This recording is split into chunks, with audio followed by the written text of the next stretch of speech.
The Film Crickets are intended for mature audiences. Any guests on the Film Crickets do not necessarily share the same opinions as the Film Crickets. Film Crickets, chirping about movies. It's time for the Film Crickets with Jay Fortier, Chris Martineau, and Melanie Howerton. On this week's episode, our good friend Ray Auger rejoins the Film Crickets, and Jay, Chris, Melanie, and Ray review the 1989 American slasher film, Friday the 13th, Part 8. Jason Takes Manhattan. Like that meat slime bag. It's cool. It's cool, man. It's cool. Does it stand the test of time? Let's find out. Your Film Crickets are on now. That's pretty cool. Wow, I was not ready for that. But anyways, this is the Film Crickets, everybody. My name is Jay Fortier. I'm along with my good friend and co-host, Chris Martineau. How you doing, man? Hello. What's happening? Doing all right. All right. Welcome back. Guess who's back? Back again. Hi. Back. We got Melanie Howerton. How you doing, Melanie? I'm good. How you guys doing? Good. Welcome. Thank you. And hey, it's been a long time, but I we know, have it's been Ray Auger back with us again, man. How you doing? Missed you guys. I'm good, thank you. Tis Yeah, the we season. missed you. I mean, I love this. I love the movies. Obviously, a year-round thing, but this is the month to really absorb them and pick and choose what you're gonna watch next year, which will not be this movie. No. This is off my list. But see- Off my list. But Yeah, we this shouldn't has get been- ahead of ourselves. This has Yeah. been a long time coming. We have been thinking about this one for a while. Like we got to do 8, not because it's good. No. But you know what? 9's actually, I think, even worse than this one. Yeah, I might disagree, but here's the thing. The reason I think it's not as bad. I mean, the reason I don't think 9 is as bad as 8 is it's got better actors. It's got Erin Gray from Silver Spoons. It's got that guy from 21 Jump Street. That was like the lead, I don't know, their head honcho that ran the show. I mean, there were better people. This acting in this movie, terrible, terrible. The credits come up. Yeah, the credits come up at the beginning, and if you don't recognize the first name at all, you know it's going to be a horrible movie. Yeah. But then some faces popped up. I'm like, oh, I remember her from The Thing. Can't remember what it is, but yeah, she's somebody. But yeah, horrible actors. It's a bad one. Like, and it does not start like a horror movie. Like, you know what I mean? Like the typical Friday the 13th kind of made you feel like you were in one. You know what I mean? A horror movie. This one had this weird opening during the Paramount logo. Had this thing that was trying to be like the but it did like Jason. I was like, what? What the hell is that? And then we watched New York scenes for the next like with, I don't know, 5 minutes. And if I can, and I know it's 1989, so we're like right at the end of the 80s, but the most 80s theme song that had nothing to do with the movie, like so much synth that like how this is not a horror movie. There's nothing ominous about this movie in terms of the beginning, and also I know, look. I went to New York over the summer. I went to the Bronx to go see the Yankees. The Bronx isn't exactly the most like shiny part of the 5 boroughs, and I know that since the 80s, Times Square has cleaned up, right? Jason, remember when we went to Times Square with Chorus? Not Times Square, but yes, we went to Broadway. General area, it's kind of dirty and grimy, and I know that it's cleaned up since. And I know this is 1989, so this is before like that Midtown New York Renaissance. But whoever made this movie has the lowest opinion of New York City ever, such that everything, even before Jason shows up, everything's covered in slime. And we had a rat I was going to say coming that. out of a sewage barrel, wet. And just like it held there for a good like 10-15 seconds. It could have been quick, like a quick shot of a rat, but no, it had to get the whole composition and the face and the attitude of the rat. Right. The rat is New York, and the barrel is New York, and the rat is the people of New York. And this is the film's opinion of New York City. I was surprised they didn't have a rotten apple somewhere. Just laying on the street. That would have made it right there. With a worm sticking out of it, right? I feel like that was the opening. I felt bad for him. Right, yeah. I feel like it was the opening for like some pilot that never made it on TV, some police procedural about New York City with the gritty cops and almost like a Law and Order of '89. Yeah. But yeah, the song was so long and the credits were so long. The grimy streets, New York doesn't love you back. Whatever the song was, crazy. Then, guys, it's a city full of scumbags. Guys, then we have exposition by a DJ. Did you guys pay attention to that? I don't think so. What was that? Radio guy is like, well, the girl's on the boat. This really terrible DJ. Like, all right, this song is going to go out to the bunch of kids from Crystal Lake. Nobody gives a shit in Manhattan that I'm broadcasting from. I'm going to tell you all about their lives right now. They apparently graduate on the 13th. They're going to be taking a boat over here. It's like, holy shit. Yeah. This is a lot of information. Be careful for our city because it's really not that good. That's a lot of time to spend on 10 kids from Crystal Lake. Yep. Right. And by the way, is that the entire class? Because I was going to ask you that. Do they go to school in the little red schoolhouse that's in someone's town?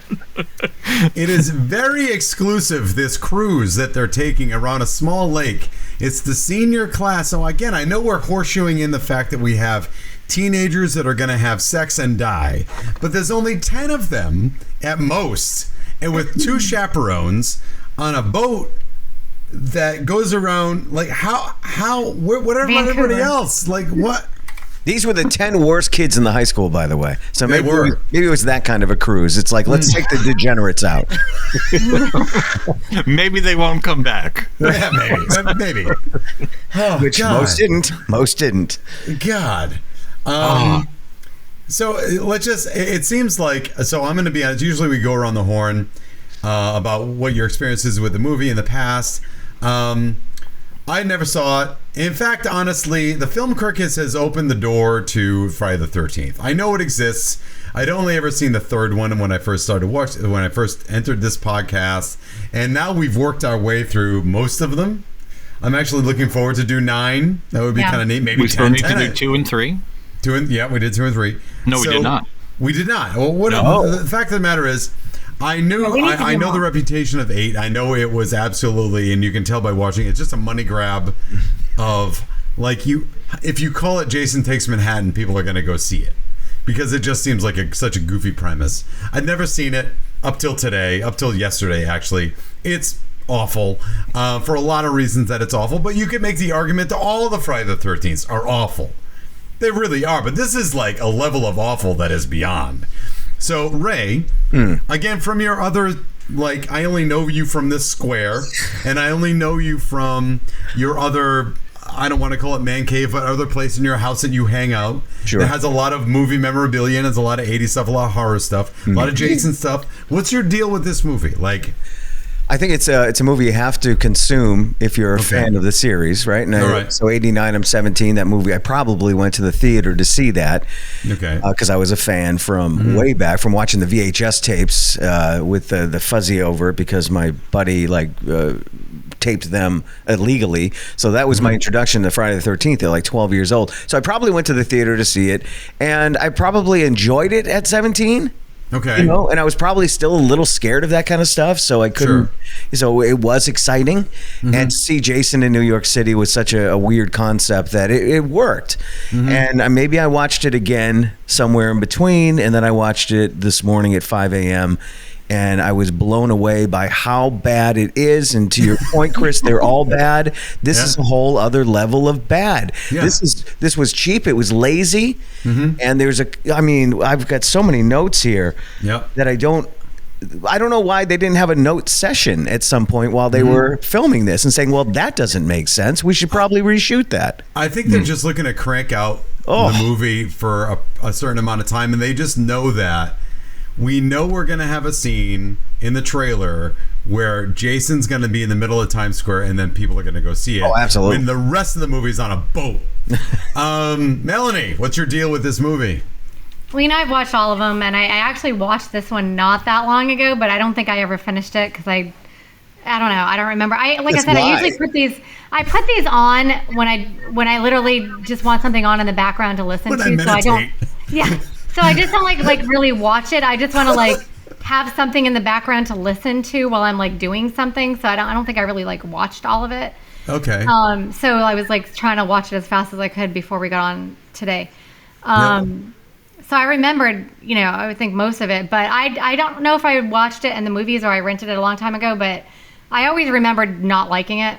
Mm-hmm. But I do like the beginning of it. I have to say, like, and you guys are saying the beginning is not good. I like the beginning with the two on the boat where they're actually at Crystal Lake. And then after that, I just like, it was better then. I don't know. Like, it just kind of seemed like Crystal Lake was in the background. It was at the regular lake. It just kind of seemed more Friday the 13th until they took off. And I don't know. Crystal Lake is pretty spacious, right? Why were they so close to shore? Like, why'd they have to get that close? Nope. I found that weird. Like, that's where JC's probably not too far from the shore. And there's they parked the so boat right much. there. And that's the thing. Like, Ray, we don't want that. We know they're not realistic. They're nonsense. Sure, absolutely. Like, it's cool that it's nonsense, but this movie's so fucking lazy that it makes you angry. It makes me, like, angry. You know what angered me from the start was the fucking anchor. The anchor that's not going to hold that. That was a pretty big boat for a houseboat, right? And that anchor was so flimsy and so small. And then all of a sudden, the anchor starts jerking, and they show the boat nice and still on the water, but the anchor's jerking. Who's jerking the anchor? And that was like 10 minutes in. I'm like so upset at it. I'm like, this is dumb. All right, so Jason, I saw it in the theater. I remember laughing at the trailer because I saw the trailer in the theater because they did like this Frank Sinatra thing where they didn't show you Jason, they just showed the back of his head and like he's looking at New York like longingly or something like that, and then he turns around as him. I just started cracking up because I was not expecting that. So of course I went to see it because I love the series. I mean, they could have pumped one out every year. Up until today, and I would still be happy about that. Yep. I didn't care if, nothing was overkill as far as quantity. If you can keep coming out with them. I get the format. The format is what it is. They could have at least done 13 of them, right? And that's not counting obviously the reboot and Freddy versus Jason. But there's only 10. I don't know why they didn't complete it. Because executives get in the way of themselves. It runs out of steam, man. Like, this movie to me is the franchise has run out of steam. They are out of ideas. Yeah, or they just gave too much power to one guy. The guy was the director and the writer. Sure. Okay. You know what I picture? I picture in the writing room or the idea room, whatever they call it. Let's put Jason in space. That's a stupid idea. Let's put him in New York City. You're fired. And if I can, they're like, what do we do? Well, how about, remember that idea about the space thing? Maybe not so dumb after all. Well, Jason 10 is genius because it's a dark comedy. It's a dark comedy. It's almost the Evil Dead 2 of the franchise. It's not supposed to be taken seriously. What pisses me off about 8 is that they're trying to convince me that this is like, no, we're being serious about this. Like, no, you're not. Like, this is fucking nonsense. What you just made was nonsense. I remember it felt really weird during, like I said, everything was different about this one. It just didn't feel right. And then I'm not going to talk about the ending right now, but that really upset me. Yeah. Yes. When I was a kid, I remember going, "What was that? Yeah. What just happened?" And there was nothing talked about afterwards. So they didn't go, "Hey, what's with the deal with the kid?" We'll talk about it in depth later. But and here's the thing, and I think this one pretty much opens the whole conversation. When you watch a movie, it's Playland, it's Fantasyland. You're willing to accept fucking anything. Yeah, and I've said it before, like, I am willing to accept that a teenager gets bitten by a radioactive spider and as a result can climb walls and fight fucking Thanos. Yep. Like, I'm okay with that because you framed it in a way that I am on board. And even when you go to Friday the 13th part 1 to 2, like, well, how did a teenager who drowned become a 30-year-old person walking around wasting the teenagers? I did math. It doesn't add up at all. No, it doesn't add up. But you know what? You framed it. I'm on board. That's cool. This movie asks way too much of us to suspend that window of disbelief too much in too many stupid ways for us to actually be on board. For instance, and again, I think this maybe opens the whole conversation. They're on a boat. The seniors, who are only 10 of them, with 2 adult chaperones, are on a boat for most of the film. And in the first kill, by the way, all the kills in this movie are boring. Oh my God. They're boring. Oh, they are. Oh my God. All he does is stabby. He barely has any weapons most of the time. It's just stabby. It's ridiculous. He threw a kid off the boat thinking that was a kill. Somebody in the writer's room said, well, just throw him off the boat. We're out of ideas. No, it's terrible. Didn't even snap his neck and throw him off. There's the scene where the rock girl is playing the air guitar in the boat, right? And then Jason comes by and kills her with the guitar, like bashes her head in, which we don't see. We've seen so much shit out of these movies. They can't show us Jason beating the hell out of somebody with a guitar. But how big is... Do you remember the scene? The size of the area she was in when she was doing her little air guitar? Yeah, it's huge. Yeah. Huge. The boat's not that big. Like, she's in a fucking factory. Like, what? Spatially, are we in the TARDIS? Is the boat the TARDIS? Is it bigger on the inside just so that Jason can stalk people? Like, how big is this fucking boat? That's the first thing. I'm sorry. Tell me where I'm wrong. No, you're absolutely right. That's the first thing I noted was how big that boat was, and there was a disco, and there was a restaurant, and the rooms were pretty spacious. It was a gym. The rooms were big. Yeah.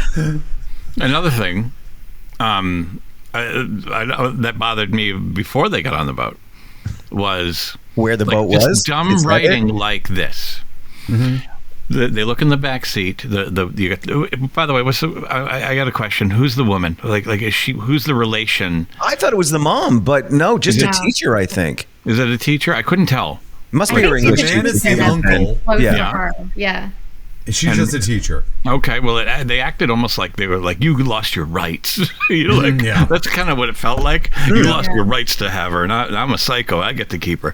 Anyways, they're in the car, and they turn around and they go, what's wrong with him? To the dog, and then she goes, I don't know. He's probably nervous about the trip. Wait. Wait. Was that necessary? Huh? Well, I'm thinking in general... Unless every time you get into a car, you take a dog on a boat, the dog isn't aware that you're going to take him on a boat trip. Yeah. Maybe he thinks he's going to the vet. Yeah. What? Maybe he thinks he's going to the vet. Maybe. She goes, I think he's nervous about the trip. Like, like that's coming. I was like, wait, what? Like, I've got a question for everybody. I always assumed, I know they filmed it there, but I always assumed that Camp Crystal Lake was in New Jersey, somewhere in New Jersey. Yes. Yeah. Okay. Why are they in Oregon getting on a boat to go to New York City? Did you see the background? Did you see the mountains? It's Vancouver, actually. It's what? Vancouver. That's where they filmed it, but it just felt like they were up in Seattle or Washington or Oregon or something, and that never made sense to me because that does not look like Jersey at all. Never mind that the little boat ran down the river into the ocean, and then to New York City. No, it ended up where they were shipping off, and nobody really noticed that. He was close enough to get to the boat. Later. Yeah.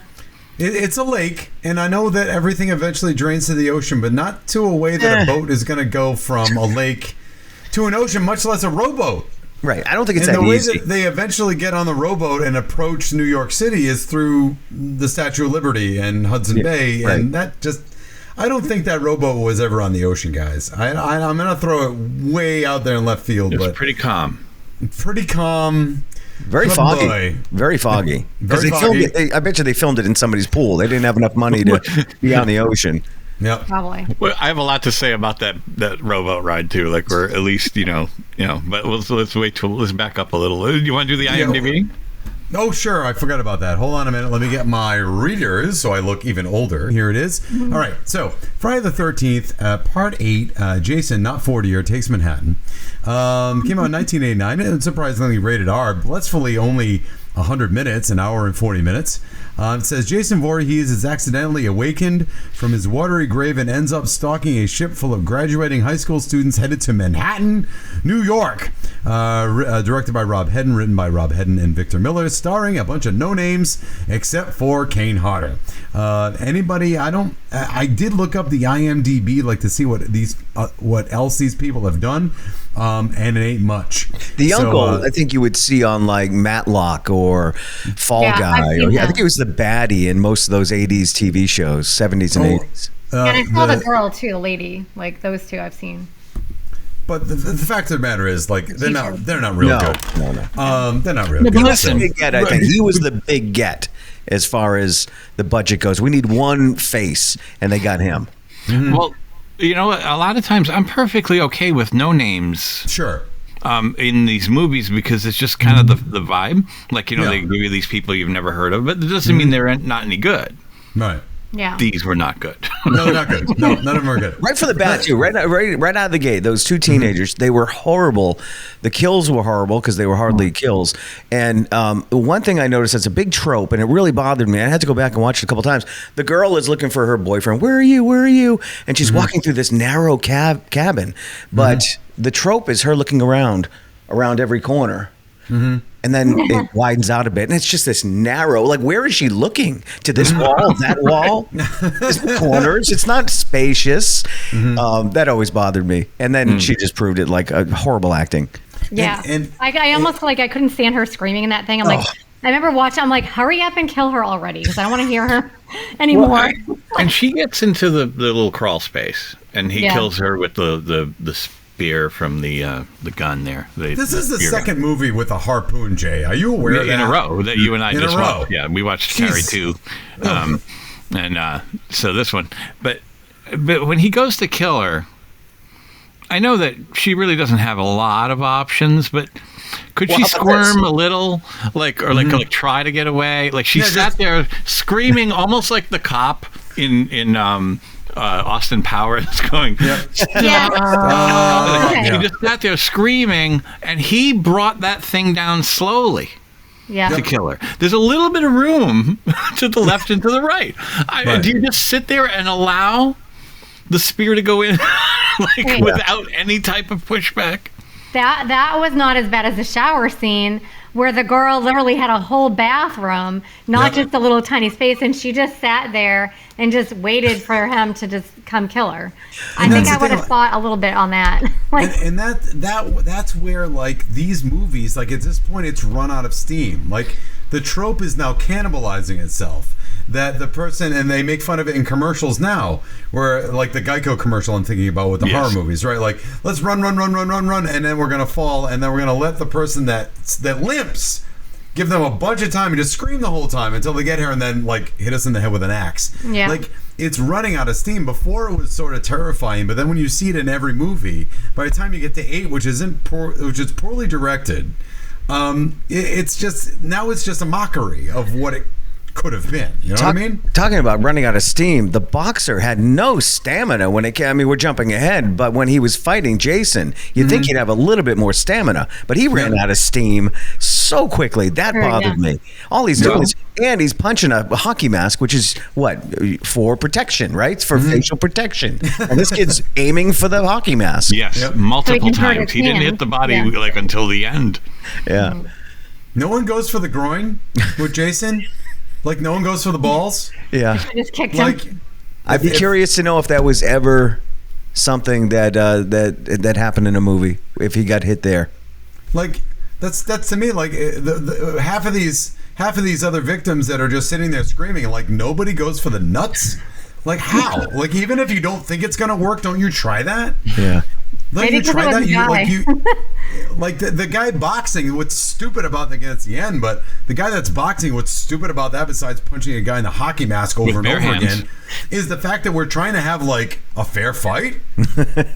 Like, we're doing a fair fight, like it fucking matters. Like, it doesn't matter.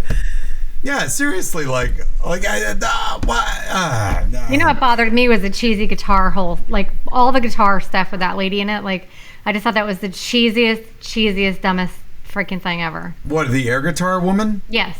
Yeah. And then, like, that is so cheesy to me. Like, to the musicians in the room, Ray, again, doesn't it bother you, because you play instruments, doesn't it bother you when you see someone playing an instrument and they're not playing it, and it's not even fucking close? It bothers me when you go on a school trip and you see somebody brought a guitar case. And you're like, oh, Yeah. this fucking person. Here comes Wonderwall.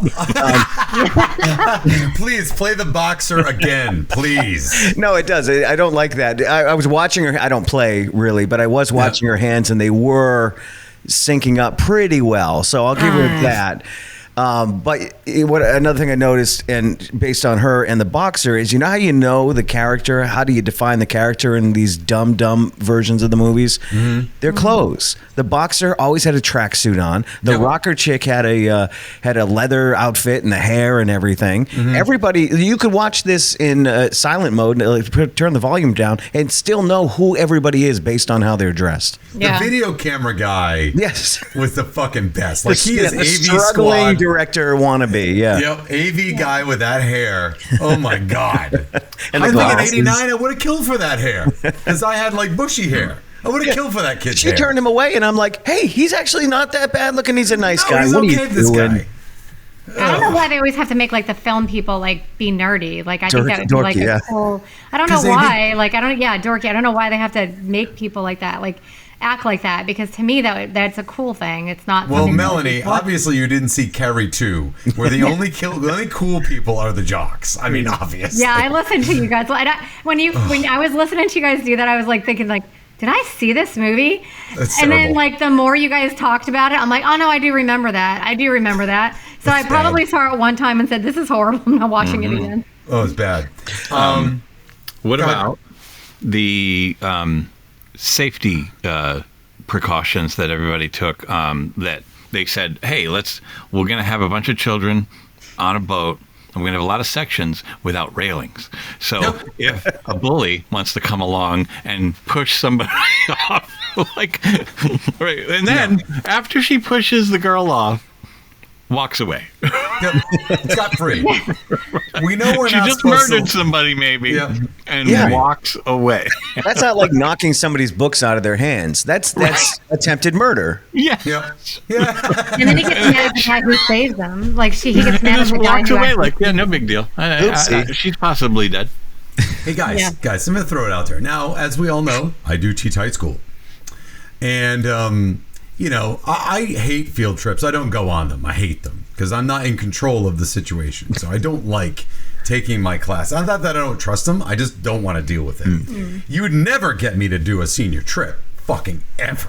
That is not going to happen. Too many opportunities for kids to do what kids do, and I don't want to deal with it. Fine. So you got these two adults who are quote unquote chaperoning the 10 graduating seniors of this class. And we're in a situation where, and I know what we're setting up the framing of the older man as a pervert when the younger, the teenager comes onto him to try to get out of trouble. However, Cringy. So cringy. It's awful. It's fucking terrible. It's even terrible. if she's setting him up, it's still so cringeworthy. It's gross. But the auspices of that are something about her talking about her biology project.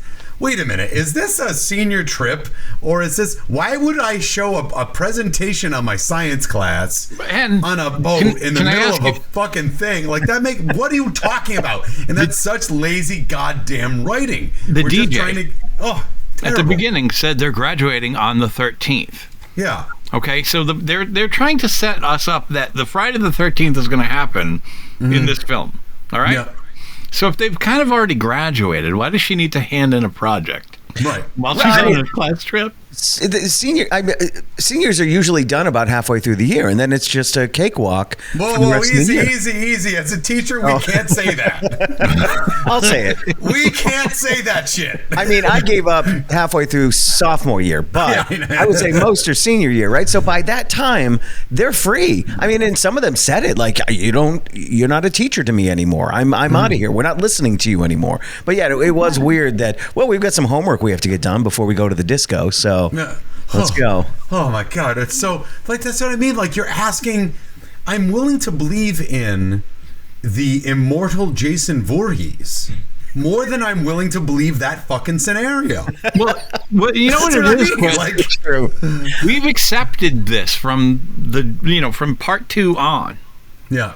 Okay, from part 2 on, we've accepted this these rules that we sort of live by in this. And they just took it too far, and in all these different, like, everything that they did with these weird, like, children flashbacks of him, and it was so upsetting. Like, every time this girl, like, would have these hallucinations, it was of, one, he's got hair, and, like, I think both sets of eyes that look normal. Yeah. And then there's another one where he's got hair and his eyes are in different positions. Yep. And then later he's getting more bald. I was wondering if she was seeing the progression of... Yeah. Yes. If it was the progression of Jason, because the first one, he was a kid, a regular kid. But it still bothered me that the makeup was so, it didn't follow any kind of horror rule. Like, even if he did age and was a little bit more, beat up as time goes on, being under the water, it still didn't feel right to me. Like, who's this kid now? And who's that kid? And there's 15 kids. Oh, wait a minute, it's the same kid, and it's Jason. That was the twist, by the way. No spoilers, sorry. But that was the twist, was, oh my God, because I thought it was going to be like her younger brother who drowned when he was a kid, and it was her fault. And I guess that wasn't the case. But she only had one experience with him, like when she was a kid. Like 7 or 8 years old. Those things go away. It's like, that must have been a dream. I don't know why that haunted her for the next 10, 12 years. Hold on. Melanie's got a point. Melanie. When I was looking at, like, I wrote that down to him, like, when she first saw him and he, like, totally was like a normal kid, I wrote down, why is he a normal kid? Because this Friday the 13th Part 8 isn't like, how sometimes where they, like, just discard every other Friday the 13th or every other Halloween, it's like this brand new thing. So that wasn't like this. Like, in the beginning, this like, was the canon. guy was actually talking, about, like, Jason and, like, what had happened to him in the past and whatever. And that, this is where all those kids got murdered and blah, blah, blah, blah. So, but if all the other Friday the 13th, it was a known fact that he was disfigured. And what I mean? He was disfigured, and that the kids made fun of him. So he's supposed to be disfigured. He's supposed to not look right. And it's not just the fact that he was under the water that made him disfigured. It's the fact that his face didn't look right. Even when he was alive, walking around, his face was supposed to be disfigured. And they've shown that in other movies. So it doesn't make sense that, like, the first boy that she sees is not disfigured at all in any way, and he progresses into being disfigured. It's not like he's progressing because he's under water where one of his eyes is up higher than the other, or his cheekbones stick out further than the neck, or whatever. It just didn't make any sense whatsoever. And then at the very end again, he looks like it's just a normal kid, which you can't really see his face, but he actually did look like he was breathing, by the way, didn't you? Yeah, he was twitching and moving. Yeah. Let's talk about the ending real quick, because so that makes any sense. And then we can get back to other shit that we don't like. But he gets to Manhattan. He's chasing the two of the people, the two last people throughout the movie. He's chasing them through the sewer, and they run into a guy that explains to them that it's going to be filled with toxic waste. Well, rewind. Sewage is not toxic waste. It's not battery acid. But it is toxic waste if it's written on a canister. That's true. That was weird. Just toxic waste. It was almost like a Coyote and Roadrunner cartoon. Everything is labeled. the worst Coyote and Roadrunner ever. Yeah. But even toxic waste doesn't mean it's like a battery acid type of thing that's going to, like, melt a body down. You know what I mean? Right. If anything, you're just going to become septic. Right. So you're going to become septic. You're going to like just have infections in every orifice. But that takes time. That's like that does take time. Yeah, you wait 5 days, and that's going to start to itch. Yep, that's going to start to itch. Right. No, but Jason's chasing them. He gets washed up in the toxic waste, and somehow it turns him into a child. Yep. Oh, that has hair. Yep. And also doesn't have the jumpsuit anymore and is in boxer shorts. Right. And the other problem is he was twitching like he was breathing and moving. That's true. He's not like laying there in like a crappy jumpsuit that's all like weathered, and he's like this little tiny kid inside of it. He's literally in new boxer, like sweatpants shorts or something. That would have made more sense. I like that idea of him, an oversized jumpsuit and a little kid just in it, and then you're like, oh, he reverted back to his youth, whatever. But yeah, him, like, all of a sudden he's in the boxer shorts, which is a weird choice, I think, because they didn't look like swim shorts. They look like boxer shorts. Guys, we're missing out on an opportunity here. If we really want to become, who wants to get old? Nobody, right? We all want to be younger. We just got to swim in some shit. Toxic waste. Just swim in shit, and we'll be much younger again. We can start the whole thing over. That's fine. That's why nobody's discovered it yet, because nobody's willing to try. Oh, God. We're talking about the progression of Jason as a boy and his disfigurement. Nothing seemed consistent. And with Jason's face either. And I know it's been different in every movie, but this one just seemed so far-fetched. It was almost like they didn't have any money left for the good mask, and they just get the silly putty, and we're going to just smear it over your face. At one point, the little boy did look like he had silly putty. Yep. It's like, that's not good enough. Get him in the chair. And then they just get a silly putty off of the newspaper and they shove it on his face. Am I remembering correctly that... It still has the comic on it. Yeah, I'm sorry. Hey, Popeye. I love Popeye. That's a shit. Did Jason scream at the end of the movie? Did I remember that properly? I'm not sure if it's like a hallucination of like the crisscross of her thinking of the child or him actually screaming as a child. Yeah. Regardless, there was Oh, you know what? I think he screamed like actual scream. Yeah, he's never done that before. Yep, you're right. When the toxic waste got sprayed onto his face. Yep, and was hurting the mask, and he had to pull it off. Yep. Yeah, he's gotten like numerous bullets in the fucking chest. Not a sound. That's true. Yeah, you don't mess with toxic waste. Lit on fire. Didn't say anything during the fire. Yeah. By the way, what was the fire? All of a sudden, he caught fire in the sewer. Yeah. When they were showing his body, all of a sudden it burst into flames. Yeah. But it was almost like it wasn't real flames. It was the thought of flames. Oh, God, he was thinking the thought of flames. That was weird. You know, I don't know about you. I've never done heroin, nor will I. But... oh, that's right. She was high through the last half. Yeah. But I don't know about you, but if I've never done serious drugs, and I'm not gonna ever do serious drugs. Yeah. If someone sells drugs, they're not just gonna give it to you for no reason. But whatever. So these strangers inject her with what I assume to be some street level heroin. She seems pretty functional. Yeah. Like, I know she's a little weird, but we're talking about someone that's never had hard drugs. And suddenly, you give her the worst drugs ever. Yeah. Right. Intravenously. And she's just, all she's is acting like she's just kind of like... Wait, let's not give them too much credit with the intravenously. They didn't wrap anything around her arm. That's right. And they didn't even look for a vein. They just popped it right into her her bicep. Maybe it didn't hit a vein. Oh, God. But, she not only would she be acting a little kooky because of the drugs, but you think she would also, if she was in the right state of mind, you think she'd be a little bit more worried about the near rape and a dirty needle in her arm. Yeah. I mean, that would be of concern, I would think.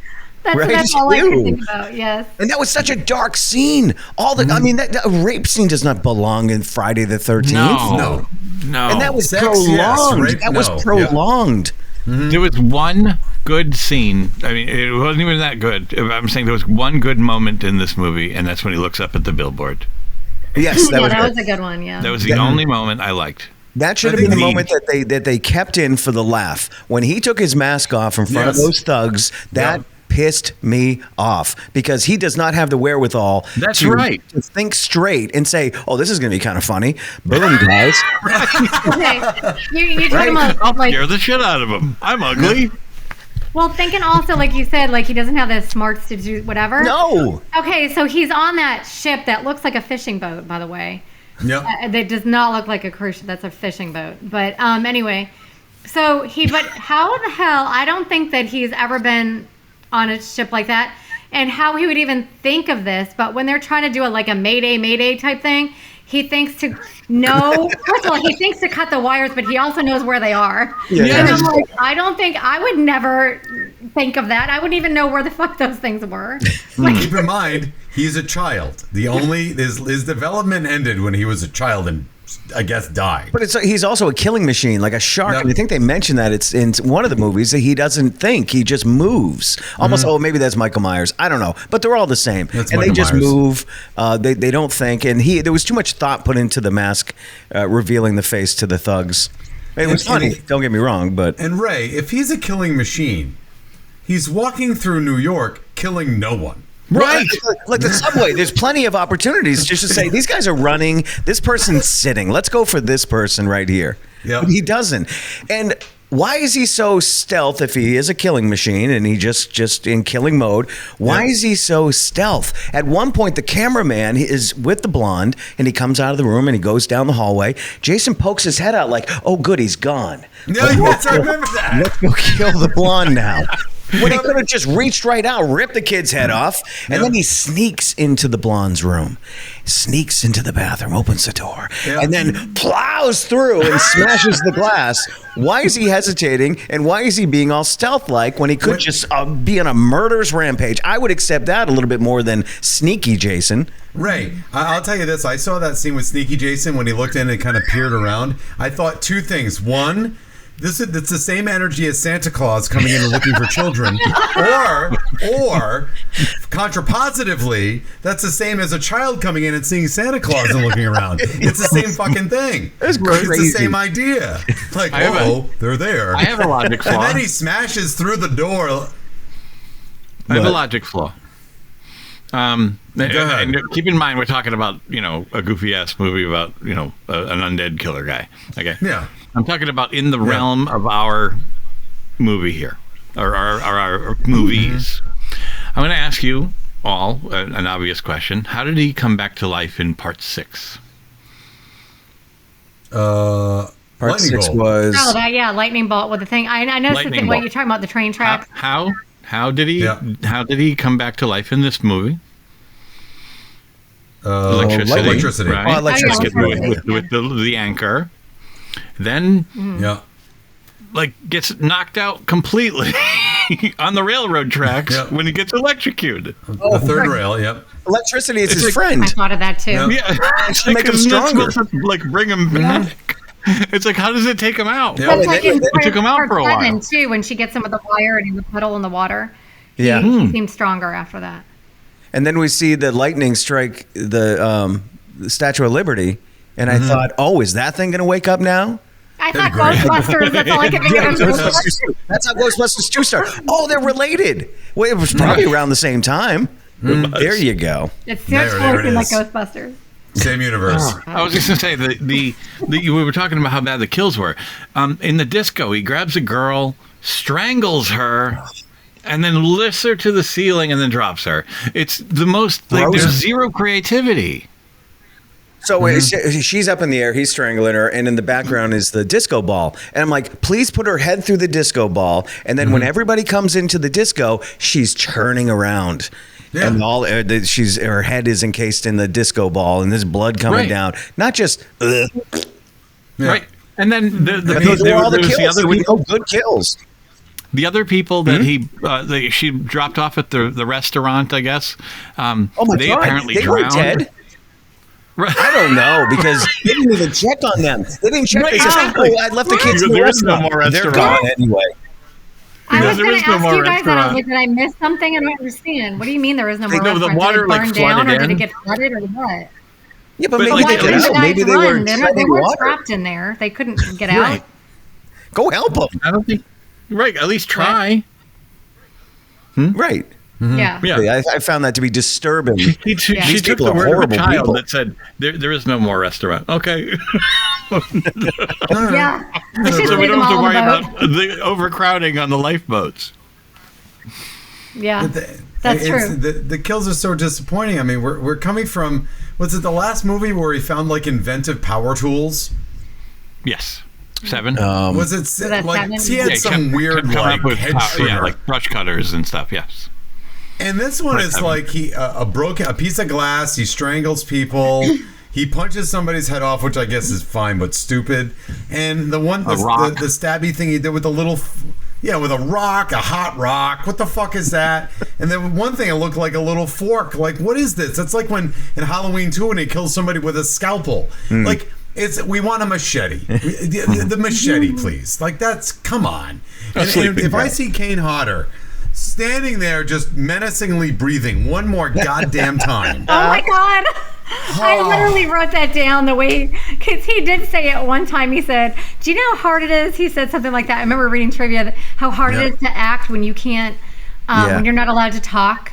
So he has to do everything with it. But he's just going to. He was overacting, though. And then the tilts of the head were pretty embellished. And at some point, I'm sure the director called cut. Kane, breathe lighter, please. It was probably worse than that. All right, we'll meet you halfway. Do whatever you're doing. Whatever it is. Oh, God.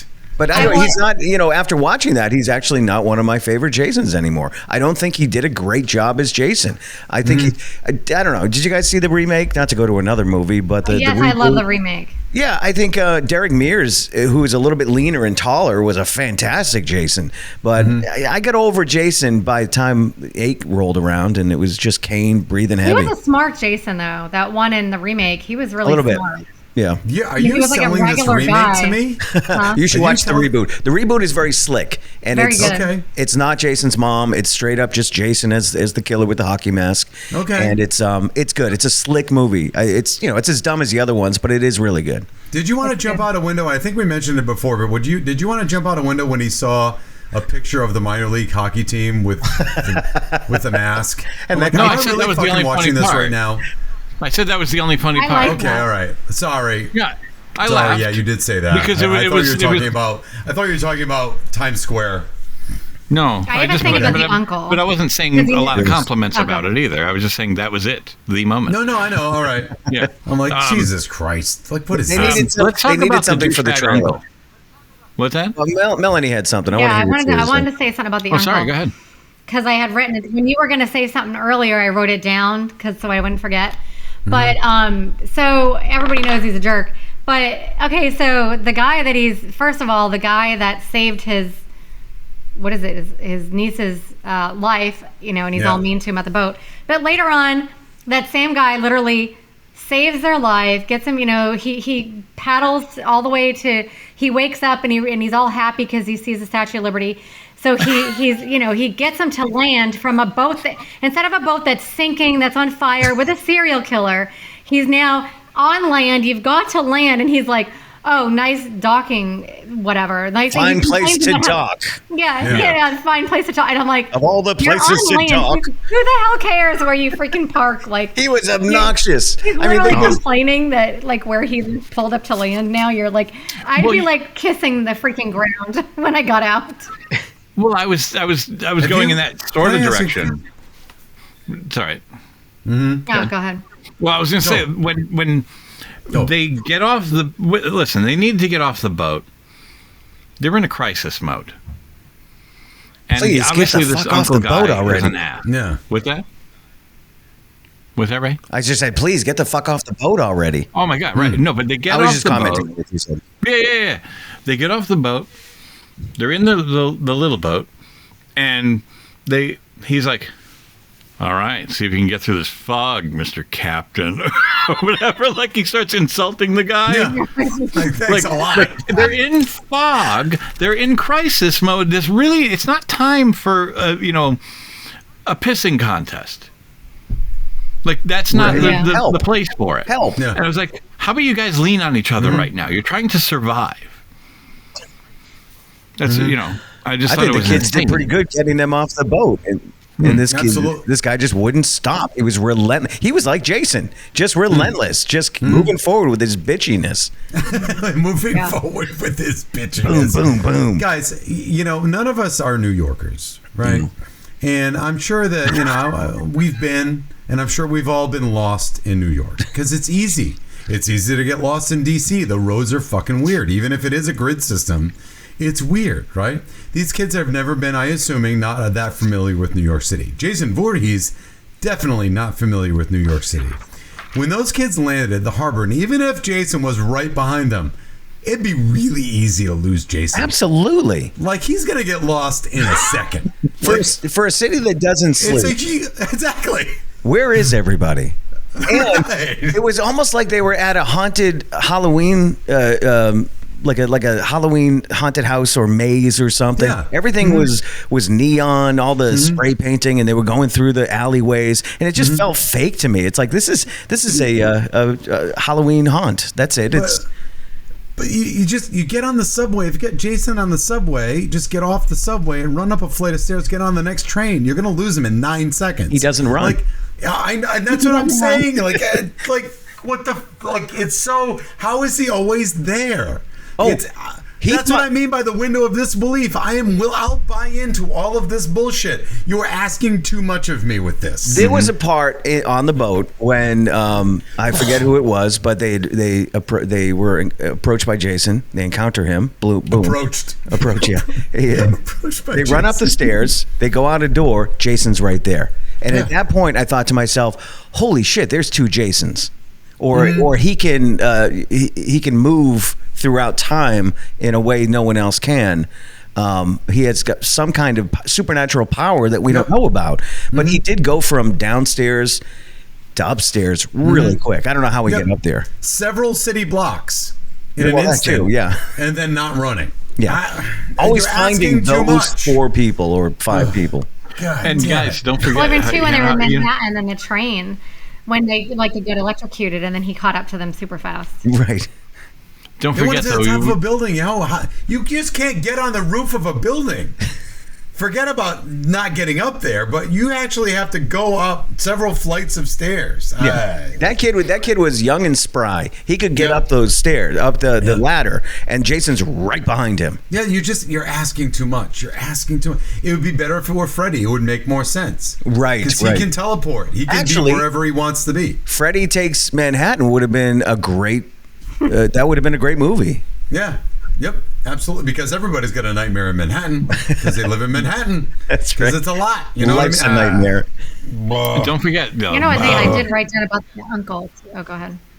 No, I was gonna say you guys were talking about how bad New Yorkers are, like they sort of treated this movie like New York is just hell on earth, just by the intro and they go into the coffee shop and they're like, "We're being chased by a murderer," right? And she's like, "Yeah, welcome to New York." He was like such a New York, like, "Welcome to New York, honey." Yeah. I was like, God, wow, damn you it. suck. You're like, there's zero humanity left. Like, I bet you New York did not like this movie at all. I am so surprised they let them film in Times Square, because this did not shine a good light on New York at all. Melanie, do you have anything about the I Heart New York poster? No. Okay. Apparently I they got in didn't write trouble. it down. Do you mean where it was supposed to be like bloody or whatever? Like, No, I think they got in trouble for down? using it. They got in trouble for because there's one where he's slashing through the I Heart New York, and you can see him. Like for the actual trailer? like the promo trailer. Oh, that was like the still. Yeah. Like I think they got in trouble because I Heart New York is an actual like logo. Like, you know what I mean? It's a brand. Yeah. I think there was something it's to that. It's IP. I read that it didn't make New York look like it was in good light or whatever, and like so they didn't want them to use it or something. There's rats and there's wet rats everywhere in New York. Coming out of in waste. And that ooze. There's ooze. Where did the ooze come from? I don't know. All of a sudden, it's Teenage Mutant Ninja Turtles. Yeah, that's what it is. That it's in their reality. And also, if I can, that some of it, I know that some of it obviously was shot in New York, but anything that wasn't Times Square, I don't think was New York. Probably Melanie can attest to that. And I know it's not New York because the quote-unquote graffiti that was on the walls is absolutely not graffiti. Like question marks on their side, and like none of it was like gang tags. It was just like almost philosophical chalk, like graffiti in chalk. Like I don't think so. I don't think so. And I don't care what kind of heroin I'm on. I am not going to sit in a random recliner made of cushions that's been in the rain and the scum and the ooze. I don't think I'm sitting on that. I don't care how high I am. Yeah. Well, I just want to say one thing real quick. Like, it's something stupid, but like, you know, when the girl gets taken and by those two guys and the guy wants to follow and he's like, don't follow. We have to find the police or whatever. I'm like, are they stupid? Like, there's no way in hell I wouldn't be following, even if I was trying to make myself not noticeable. You can't lose sight of that person because you're in New York City. You think you're going to go get the police and they're just going to be able to just find this missing girl? Are you insane? Like, you know how many missing kids there probably are that has never been found? Like, you know, you don't. I just wrote that down. Like, you don't ever lose track of that person. Like, ever. You can't. Like, you'll never. You think you're going to be able to find them because you're going to get the cops? How stupid is that? You know what's even worse than that was I think we should all split up. Yes. Thanks, Fred. The teacher woman is walking down these. Yeah. And I was thinking that when you said that. She's all alone. This poor woman walking down alleyways. The other one just got taken for God knows what. And she's like, I just want to be alone right now looking for my friend. Crazy. Yep. That was Fred from Scooby-Doo. Let's split up. Yep. Let's split up. You ready for TMI? All right, here we go. Okay. It's time for TMI with Melanie. Listen to this. I am in the bathroom right before the movie starts. And I'm in the stall, and there's no toilet paper. Mine are at home in a display case above my bed. TMI, my friends. TMI? Too much information. Don't go there, but that's lame. Now, here's Melanie with your timeless movie info. All right, Melanie. Be better than this movie. Yes. Hopefully. All right. Rob Hedden originally wrote more of the movie to be set in New York. He had written scenes in Madison Square Garden, the Brooklyn Bridge, the Statue of Liberty, the Empire State Building. But despite the fact that this film had the highest budget of Friday the 13th movie at the time, $5 million, Paramount told him that there wasn't enough money to film so many scenes in New York. So he was forced to rewrite the film and spend more time on the cruise ship, even though most scenes set in New York were filmed in Vancouver. Is it Hedon or Hedden? Hedon? I don't know. All right. Hedden. Well, he says that he agrees with the fans who complain that not enough time and the movie was spent in New York. And given that basically it was the only last 30 minutes were filmed in New York. The disco club scene where Eva is killed by Jason on the cruise ship was leftover scene from the original script, where it was supposed to take place in a glitzy New York nightclub instead. Does that look like a glitzy New York nightclub? Nope. Yeah, you can tell there's like this tiniest little. There's no way in hell. No. But anyway, it's that part right there took over 14 hours to film. Oh my God. Oh God. Yeah.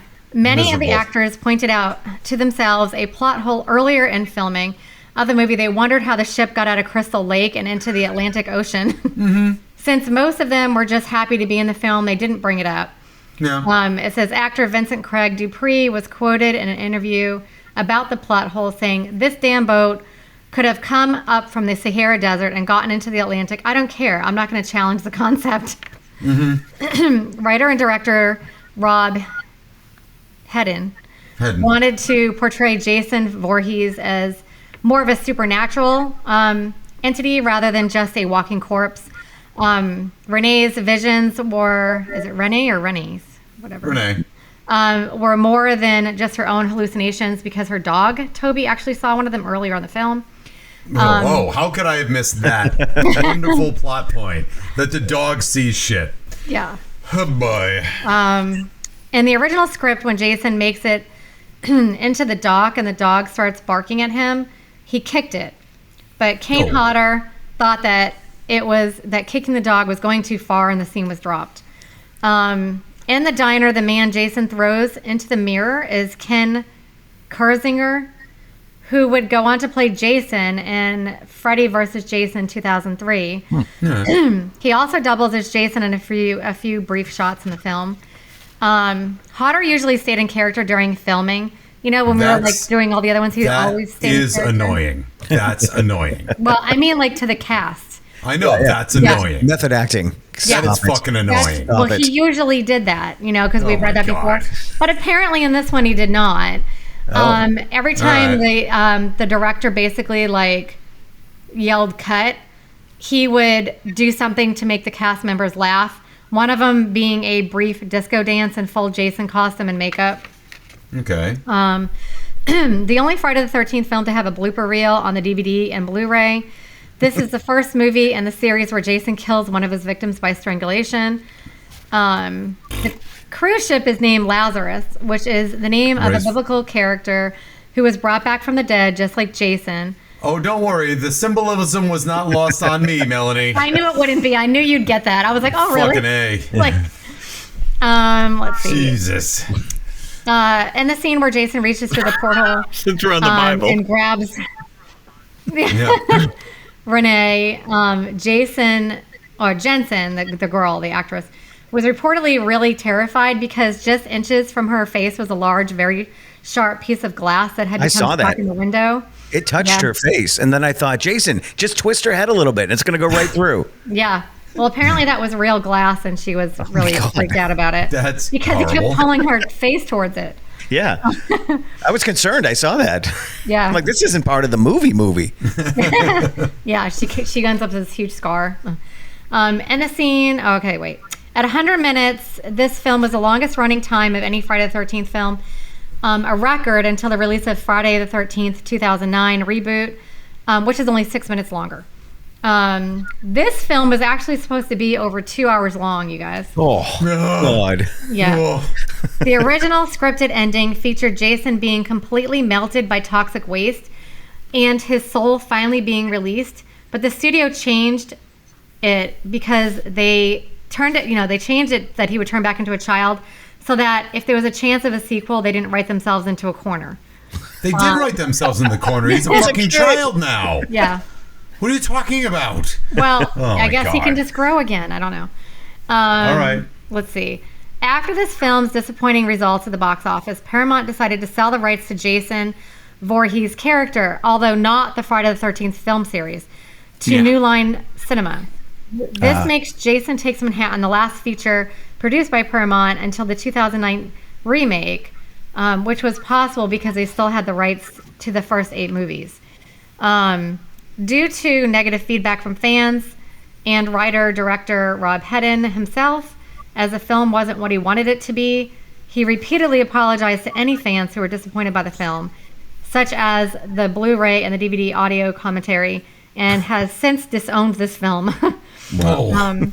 The next film, produced by another studio, has also conveniently ignored all the events of this movie, so they're trying to pretend that this never existed. Yeah. That's it. I tell you, I was proud of the director at one point. The uncle is walking through the galley, right? And they pass by the kitchen knives and sharpeners and stuff, and there's a big butcher knife. Passes by, and then he goes onto the other side and starts walking by. They come back to the knives, and one of the knives is missing. I'm like, that's good filmmaking. Nice job. Yeah. And then he shit the bed after that with something. Yep. Did he use the knife ever? He did. Well, I don't know if he did. I don't know if he did. You know who stole the knife? We didn't even talk about that. The guy that's in every single Friday the 13th movie that says, "You're all doomed. You're all gonna die." They just like recreated him. That wasn't the same guy. That wasn't Crazy Ralph. They were like let's just put Crazy Ralph in another body. Character. Yeah. Yes. Was it Crazy Ralph? It's not Crazy Ralph. It was still a character that's in every movie. Right. But I'm saying they ripped off their own shit. I totally forgot about that guy. It's like a total ripoff of one of their earlier characters. It's not even him. So it's like, why would they do that? This boy, you're just doomed. They could have had him say anything else. They could have had him say it any way else. You know what I mean? It's like, no, just sound like Crazy Ralph. I was like, why? Yeah, it's just because he was so iconic. We don't take that from him. The whole thing is. I know. I loved him. It's so lazy. Oh, the thing in the beginning, that was a DJ. That was like, you said that was a DJ that was talking on the radio? Yeah. Because I was like, what the heck is this? Like somebody's narrating it? I didn't understand what was going on. Well, they were setting up the DJ as an expository device, and it didn't work. Shockingly, it didn't work. Okay. It was stupid. It with the most boring voice ever. By the way, millions of people visit New York City at any given time, right? I would imagine. I don't know. I'm not good at math. But 10 are showing up from New Jersey. Let's talk about that on AM radio. Not only that, but people from New York don't give a shit about people from New Jersey. But were they really coming from New Jersey? Well, I think that's where where Crystal Lake is based. Yes. Well, yeah, I know. Like that's where that other boat was there. Like that's why I don't. Boat was there, but what about the second boat? Where were they coming out of? The second boat? Are you trying to assign logic to this? I'm trying to figure that out. I don't get it. Assume it makes no sense. The first boat where the two teenagers, well, they weren't teenagers, they were at King Cross, were like, that's New Jersey. Melanie, a light cycle from Tron could come in and it wouldn't fucking matter. It's terrible. I know, but like, where was the other boat docking from? Because I don't think that was New Jersey. No, it felt like Oregon. Like I said, it's the mountains and I've seen that in movies before, and it's Washington or it's Oregon. Because Jason took the first boat to the other boat, right? And they filmed it in Vancouver, so that makes sense. So it looked like Vancouver. It did not look like fucking Jersey. No. Right. Not a bit. Well, just one last thing. Let's see if it holds up, guys. That's fine. So fucking mad. No, but one last thing. Do you remember when he was outside the portal and he punched the glass to get to the main girl? Yes. She didn't even move forward or try to get away. Like she was like, "Oh, there he is." It's like this is happening, right? Right. You could probably turn. I think there's ways of getting out of it. Oh. Yeah. I don't know. I was just watching that going, wow, it not ruins even it trying. for other slasher movies. Like the series is running out of steam, and rather than coming back gangbusters, they just fucking ruined it. Yeah. No, but I'm saying it didn't have to run out of steam. Like they didn't have to make it this bad. Somebody could have, somebody else could have made it better. You know, that's what. So, like we talked about the strangling. I was like, what the hell was that? It was boring. You know what I mean? Like we're not like it's like it's supposed to be artwork, okay? We watch this and we we go, oh, well, look at that kill. We're not sadistic people. It's just that when we watch this shit, it's kind of this creative stuff that we kind of enjoy, okay? We would not want to see an actual human being getting sliced and diced. But for some reason, when it's on this camera, we go, hey, check it out. Look at that. He just smashed a girl with in a body, in a sleeping bag against a tree. That's funny. We enjoy it. We know it's not real. Him taking a girl and strangling her and putting her up to the ceiling and then dropping her is boring. It had nothing to it. It was so bad. All right, here we go. Final judgment. It's time now for final judgment. Are you ready to rubber stamp this bitch? Oh, yeah. Here's the final judgment. Oh, the rubber stamp's coming hot and heavy because this movie fucking bit. It was so bad. Start with Ray. I'll go. Oh, Ray, go ahead. Okay. I mean, I would not recommend this. You know what? I'm sorry. I would recommend this to any horror fan or anybody who loves the series. You have to watch it. It's something that just you have to get through. Sure. It was 20 minutes too long. I think it was stupid. At one point, I'm like, why isn't this over? The gore factor. I like my slasher movies with a little bit more gore. Somebody took an axe to the face in the first movie, and it was pretty. I mean, you saw it. It was there. The special effects were amazing, and there was nothing in this one. The only thing I can think of is when they finally found the rocker girl. She had a big chunk taken out of her head, and that was about it. So I thoroughly hated this, and that's probably as nicely as I can put it. I agree. Chris. That was the assignment, right? Yeah. I forget. It's been a while. How well does it hold up? It doesn't hold up well at all, and it makes New Yorkers look horrible, and it's not good for the tourism community. I didn't dig it. I dig it at all. No, it doesn't hold up. It doesn't hold up for a lot of reasons. It's insulting to, and Jay made a good point. Like when the kills are so outrageous, it makes it such that it's entertaining. But when the kills are just strangling a woman, it actually is going against what the idea is. The idea is these kills are supposed to be entertaining because they're so outlandish. If you're just going to strangle somebody, it's kind of like gross. Well, pick them up and throw them off the boat. I mean, what is that? What kind of kill is that? So to me, it doesn't hold up. It actually, You do have to get through it if you're a fan. You have to get past this one. You have to get past 5, which is also terrible. Because some of them are clunkers, and that's okay. You embrace the clunkers, but you don't have to like the clunkers. And certainly, I did not like this movie. It's dumb for a lot of reasons. So no, doesn't hold up. Who's next? I'll go. Good, Melanie. Go, Melanie. So, no, doesn't hold up. And I actually feel bad. It was weird because my mom didn't even know that we were doing this movie, and all of a sudden she sent me that clip from the Arsenio Hall show where they were promoting this movie, and Kane Hodder was on there. And I thought, oh my God, too bad it's so horrible because they promoted it on the talk show. But no, I even just like I said, the guitar part to me is so cheesy and so dated looking, and I don't know, it's just. I can't really think of it. I did like the very beginning because it was at Camp Crystal Lake, but then that was it. So, and it just got worse and worse and worse as the movie went on. I hate saying that. So, I love these kind of things. I just feel bad saying that. But no, it doesn't hold up. Remember I referenced the Geico commercial where the kids go into, no, we got to go hide behind the chainsaws. Or no, we have to go up into... Like, to me, that commercial is scarier than this movie. That's true. That's the best. You know what I mean? Because at least there's some, there's stakes. Jason? I wonder. I think just be positive. Watch. This was a riot from the jump. No, I didn't like it then. You know what I mean? I know it's not always about but this everything felt bad about this movie. Everything felt wrong. Nothing felt good. I'm gonna say, just from my own standpoint, this is the bottom. This is the bottom for me.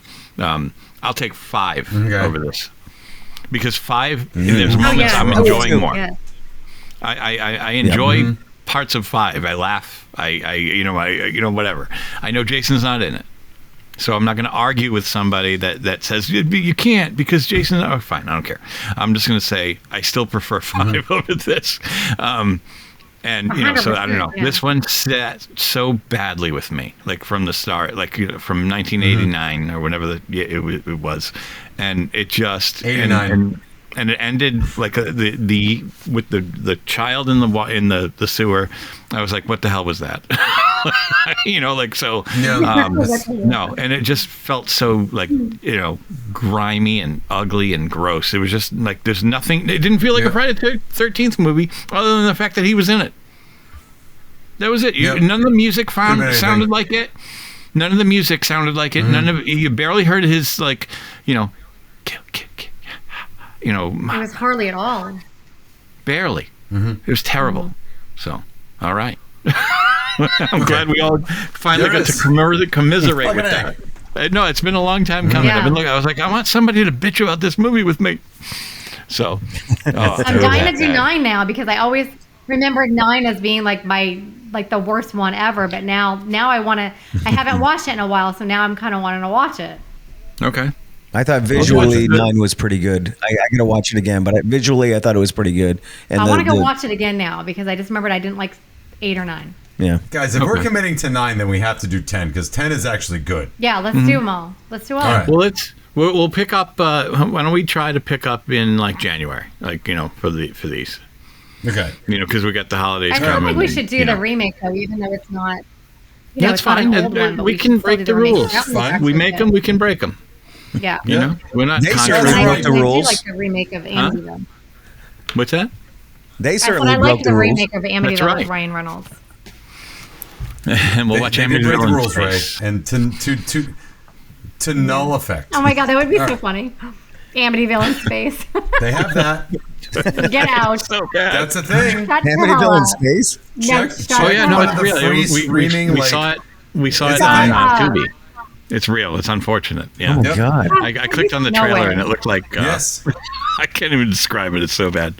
Yep. But. Yep. Well, I think they also have Leprechaun in space.